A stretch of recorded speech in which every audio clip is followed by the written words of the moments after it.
Welcome to the Create What You Speak podcast.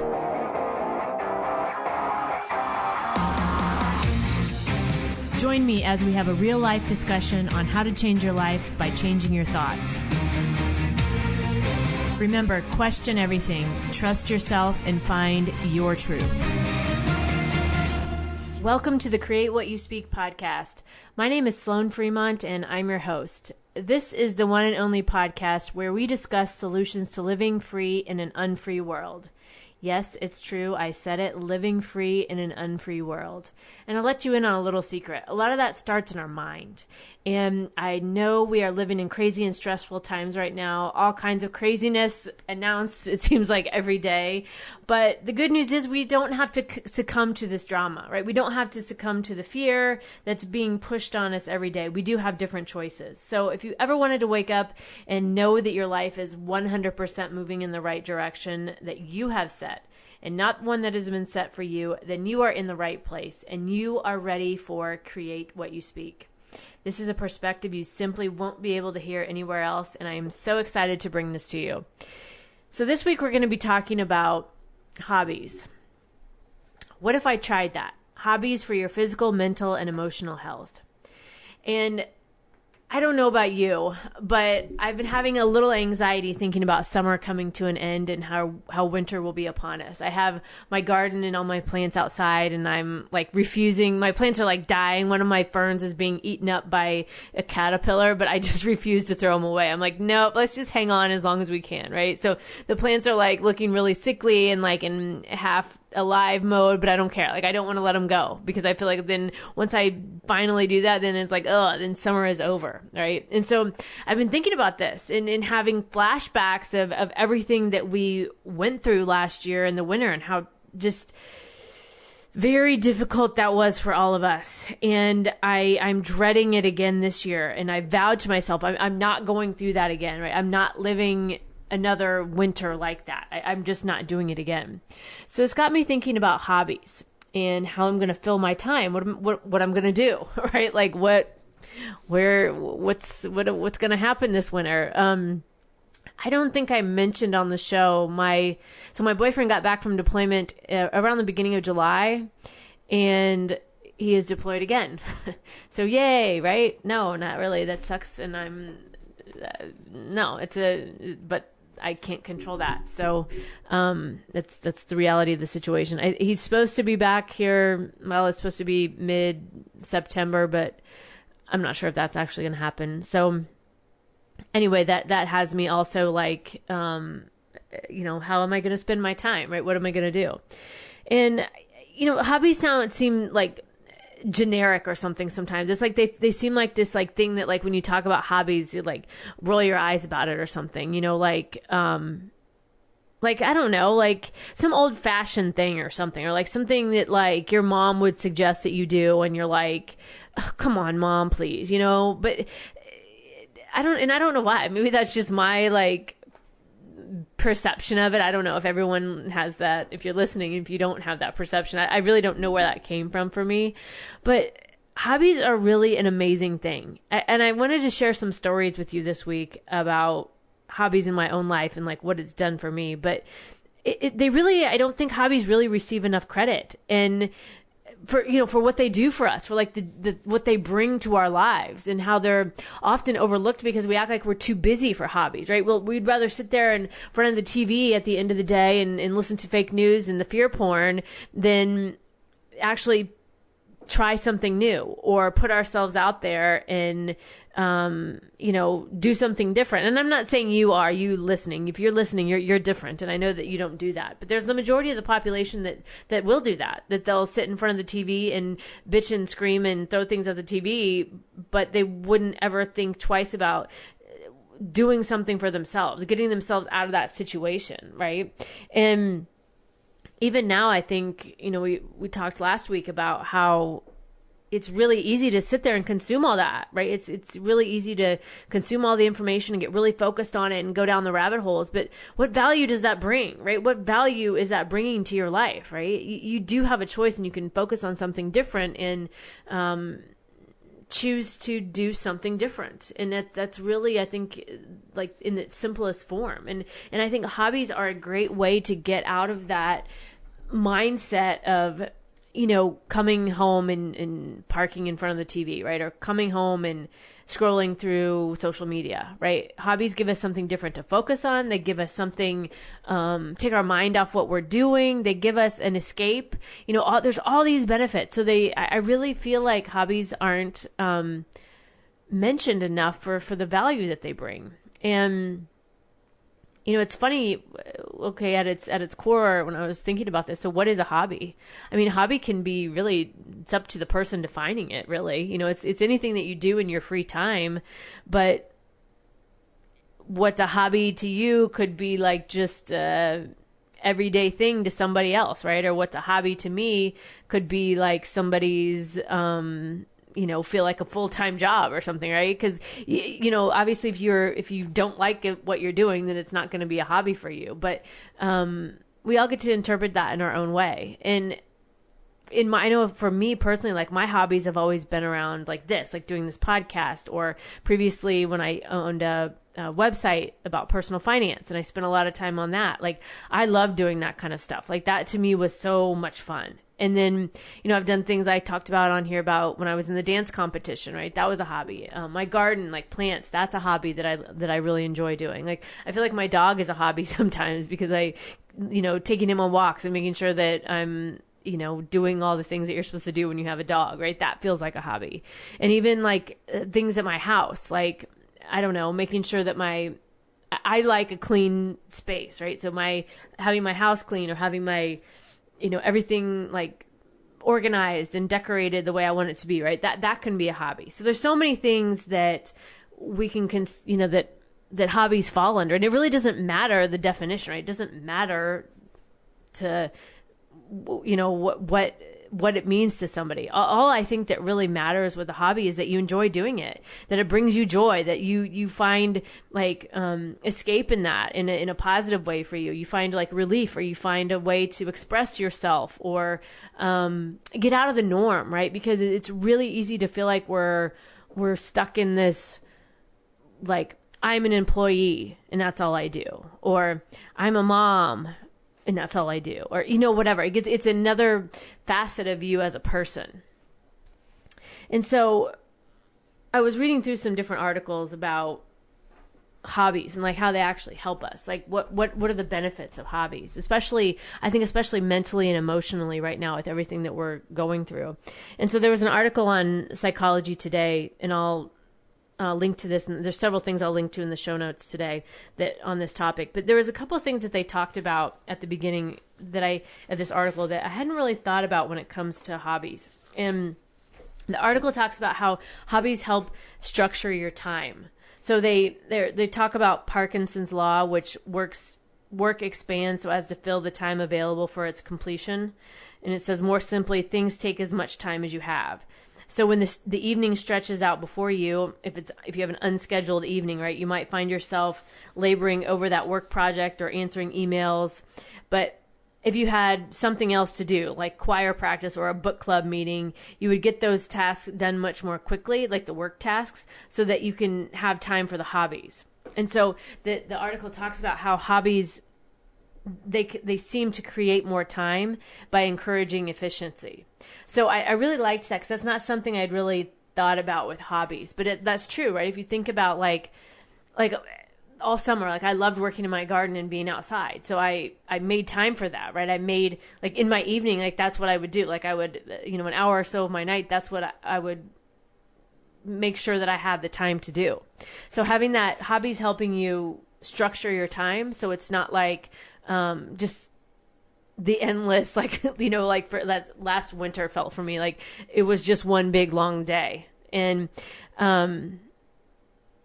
another part of the article that I thought was really interesting, they talked about how hobbies help promote flow in your life. So talking about left to our own devices, we and opt for passive leisure. So TV and web surfing are at the top of most people's lists. So yes, we need to veg out from time to time, but we're so much more invigorated by active leisure is what this article talks about. And they talk about flow activity. So if you've ever lost yourself in something like in a sport, an art project, or anything else that you've ever done, you've experienced flow, right? That feeling of flow where time flies and your self-consciousness disappears and you're fully like immersed, you're in the activity, right? You're doing it.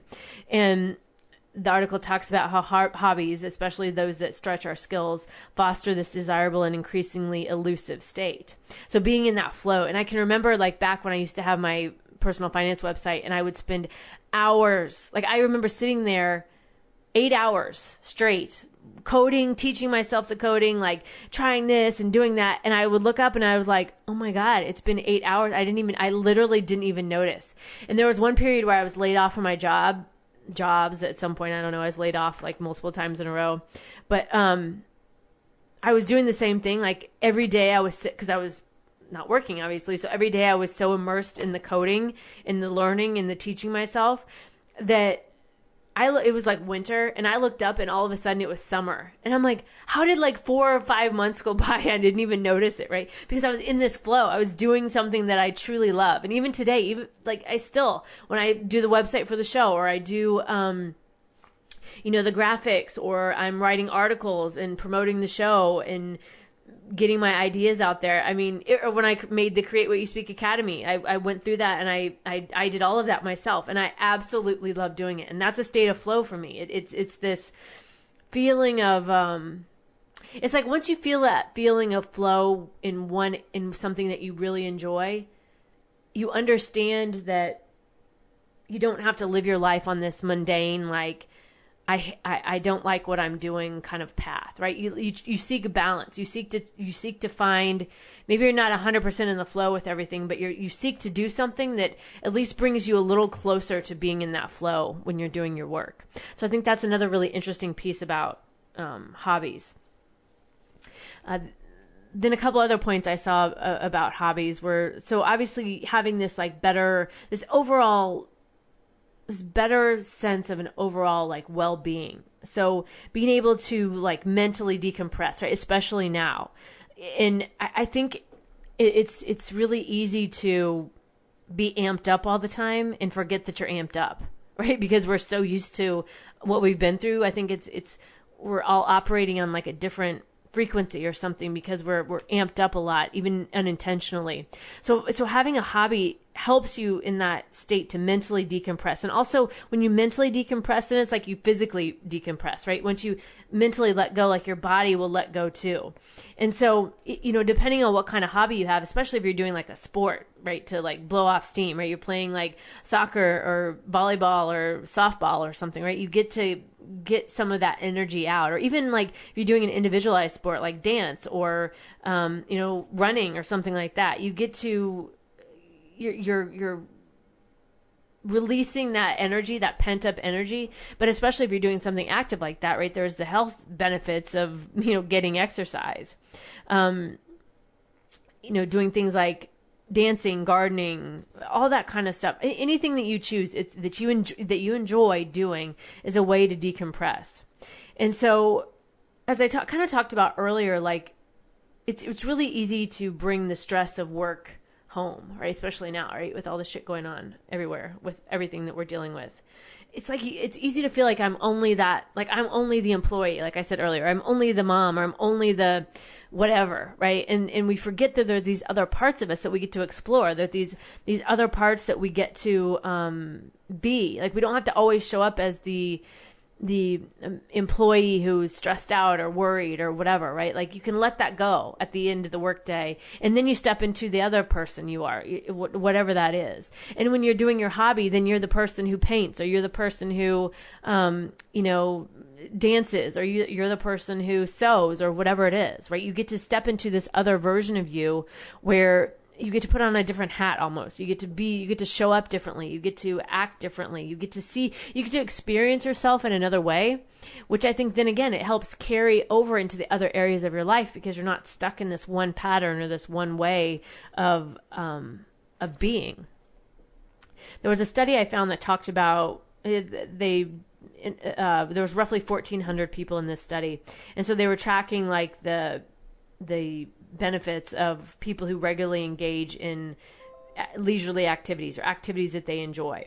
And so what they found was that those people generally have lower blood pressure, lower total cortisol, lower waist circumference, and lower body mass index. So all things that contribute to a better quality of life by just being able to enjoy yourself, right? Like there's no stress on it. There's no like rigidity to it, or I have to do it this way, or, you know, like trying to be like a militant dieter or something. Like that's what I think about when I think about some of the rigidity that we put into our lives in all these different ways. But when you let go of all that and you relax and you're in it, right? You're in the flow. It totally changes your being. It totally changes your energy. It totally changes what goes on inside of your body, and it allows these more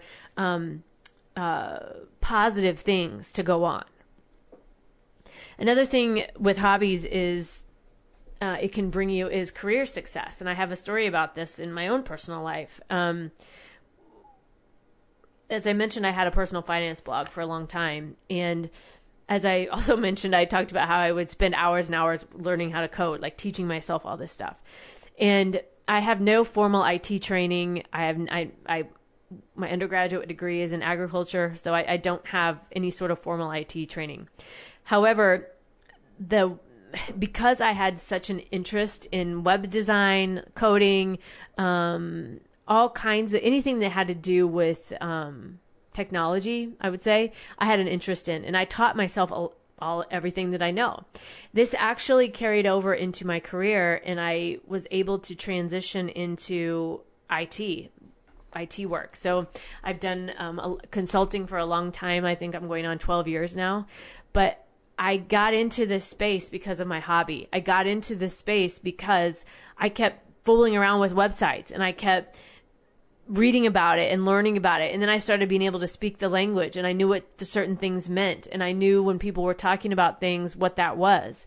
And then I got my foot in the door at one consulting job, and then I got laid off from that job. But then I got in another consulting job, right? And I moved up the line and got experience. And I was able to, because I was consulting, I was able to explore different types of roles and ended up finding a pretty niche market, I guess you would say, for the skill set that I do. And all of that came about because of my hobby, because I just kept following it because it was interesting to me. It was almost like I couldn't stop following it because it was just so interesting to me, and I just wanted to learn more. So you never know, if you pick up something that you just have a general interest in, let's say, you just never know where those skills will take you. And lastly, on hobbies, you know, it also builds self-confidence and self-esteem.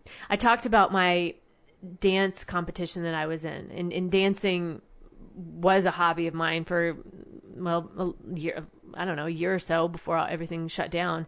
But being able to go from not dancing at all to putting myself out there and being in a competition, a dance competition, and learning various styles of dances, one different style a week, having a different partner every week, having to practice. Like, there was so much that, like, my confidence grew so much in such a short amount of time. I mean, it was crazy how I remember being terrified and being very rigid and stiff in my movements, right? To being able to then learn how to relax a little more and continue to relax. And, you know, a couple of drinks always help with that too. But it really was amazing for me to see how much I was able to build confidence and self-esteem through a hobby like this, through something that I just wanted to try. And I remember talking to one of my other friends about this, and she was saying how she would never try something like that because she would just never try something new. And I remember thinking, damn, you were like so missing out on life. Like, there's so much to do outside of what we normally, these boxes that we put ourselves in, right? As just this one person, I'm just this, right? But there's so many pieces of us, and we get to explore all of them. And that's, I think, the fun part of it, right? We get to do that. We get to learn new things and improve on what we already know. And then in turn, you know, you never know what's going to happen. Like I said, building self-confidence and self-esteem, like how I ended up moving into a completely different career and spending the last 10 years there, right? You just never know what happens, what might happen. And I think all of these things really play into our physical, mental, and emotional health. And that's why I said at the beginning, I just don't think hobbies get enough credit for what they bring to our lives. Like what you hear so far? Take what you've learned and invest in yourself with the Create What You Speak Academy. Visit createwhatyouspeak.com to learn more. Now back to the show. So I think it's easy to forget, especially in times of chaos like we're living in right now, that you can still have hobbies, that it's okay to pick your head up from social media, from the doom and gloom, from the shit you're being bombarded with at work, from the family drama that's happening because no one agrees, or only half of you agree and the other half don't, or whatever you might be facing right now. You get to still find joy in your life. We can't all be consumed with this shit 24/7, right? It's just going to suck the life out of us. And so we get permission, right? We can give ourselves permission to take a break from the chaos and do something that we enjoy, right? And I think that's the only way to survive the chaos, is to find those pockets of time where we do get to experience joy and remember what that feels like. I remember when I got my dog last fall, and he's a dog. He's a small dog. He's cute and like does funny things. And I remember how much this dog made me smile. And I hadn't smiled in so long. Like it was a weird feeling on my face to smile. How, as crazy as that sounds, it was. And I remember this dog like bringing me so much joy in his craziness and just being a little dog and bringing a smile to my face like every day. And that was something that I had not done for so long. And so having something that does that for you, that gets you out of your head and into like, a smile on your face, puts a smile on your face, is, I think, one of the best ways to deal with what's going on right now. So I was looking for unique hobbies, because I think it's also really easy. Like you search Pinterest, right, for hobbies, like hobbies for women, hobbies for people with anxiety, hobby for introverts, right? Or hobby for women in their 20s, 30s, whatever age you are, right? Hobbies that make you money, or hobbies for the winter or whatever, right? Like I said, so it's like roll your eyes kind of, it's very generic. It seems like, I don't know, kind of like your mom again, like your mom trying to tell you to go get a hobby or something, right? Like after you break up with your boyfriend and you need something to fill your time, right? But, I found and I'm going to link to this in the show note of, I don't know, I think it was like 97 unique hobbies to try. So I'm going to go through some of these just because I think they're interesting. And some of these things I wouldn't have even thought were hobbies. But the goal is, again, find something that you like and just start doing it. Start exploring it. And if you don't like it, if you change your mind, then try something else, right? Fill your time with something that is bringing you value, like that is of value to you, instead of things that are not of value, right? There's so much out there that's not of value. So we get to decide. We get to, a part of living free in an unfree world is making a choice with how we spend our time. And hobbies, I think, are a great way to do that, because you're in control. You've made the choice to do this or not do that, right? So here's some things I found in this link in this link with 97 unique hobby ideas that I thought were interesting. Stone skipping. Brewing beer, survivalist prepping, which probably isn't a bad idea right now. Grilling, that's like a thing, right? People go to competitions for that and stuff. Whittling wood, spoken poetry. I thought that one was cool. Like if you like to write poetry or like write little haikus or something. Chainsaw carving. Like that seems really hard to me. I don't know, but it would be cool if you could make cool things. Like when I take my dog for a walk, there's a house up the street that has these trees carved with like Bart Simpson, and like one is an eagle or something, and it's like randomly in the yard. I'm like, this is so weird. Like, why do you have this in your yard? But I mean, I guess somebody did a chainsaw carving, so that's a thing. Coding, like I talked about, like that's my thing. Like, doesn't mean it'll be yours, but it's so, and there's so much free stuff out there to learn about that too. Way back more than when I was learning.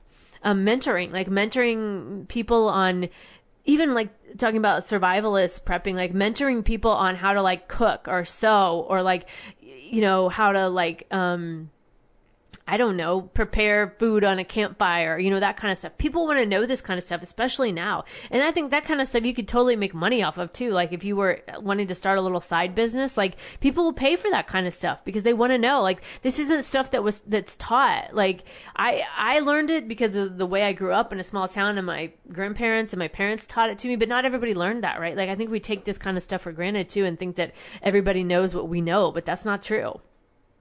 Another one was stone sculpting, ghost hunting. So that would be really cool, right? There's all kinds of stuff about that. That would be really cool. And I think with that, you'd get to learn a bunch of historical stuff.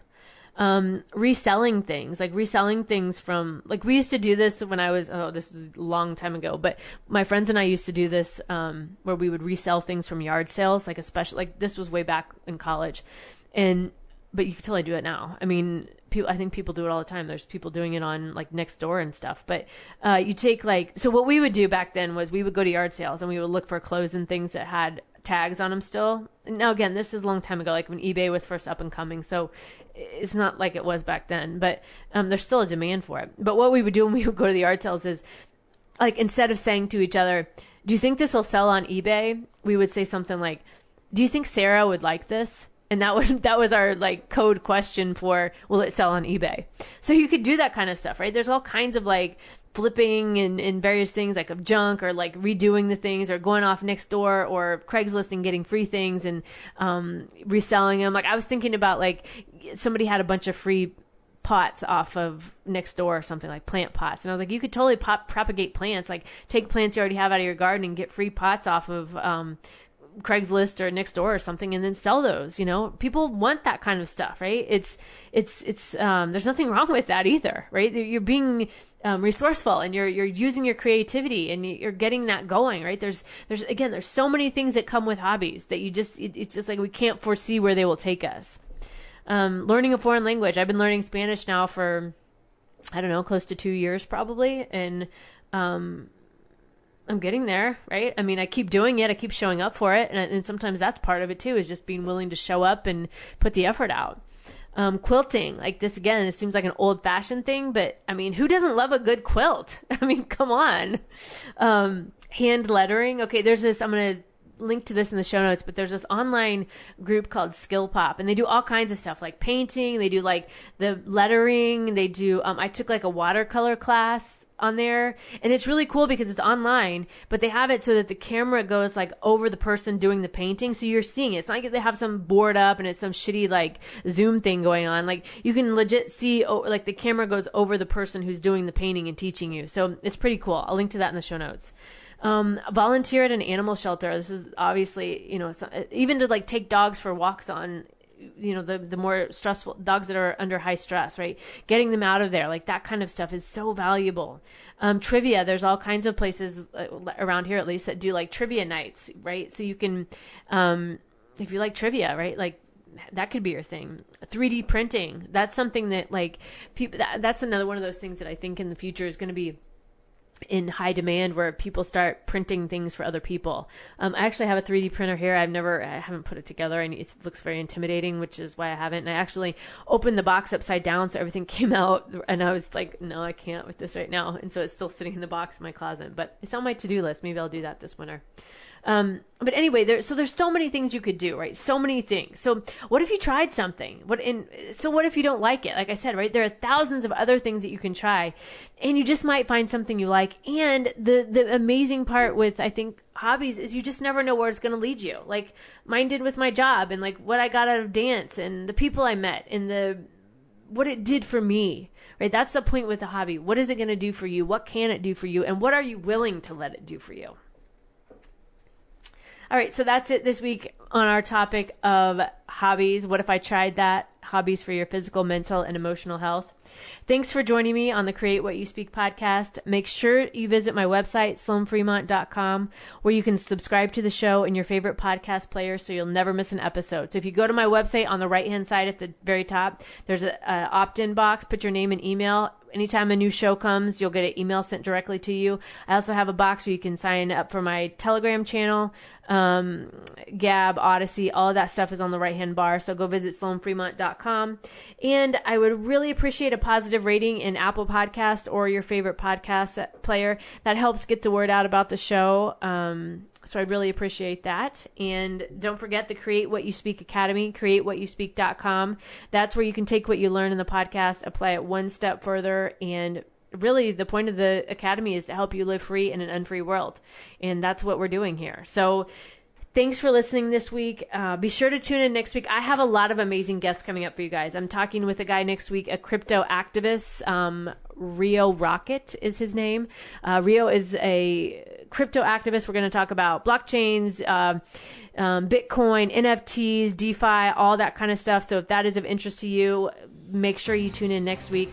I've got some other amazing guests, so please stay tuned. Come back, and I can't wait to be with you again. All right, that's it for this week. I will talk to you next week.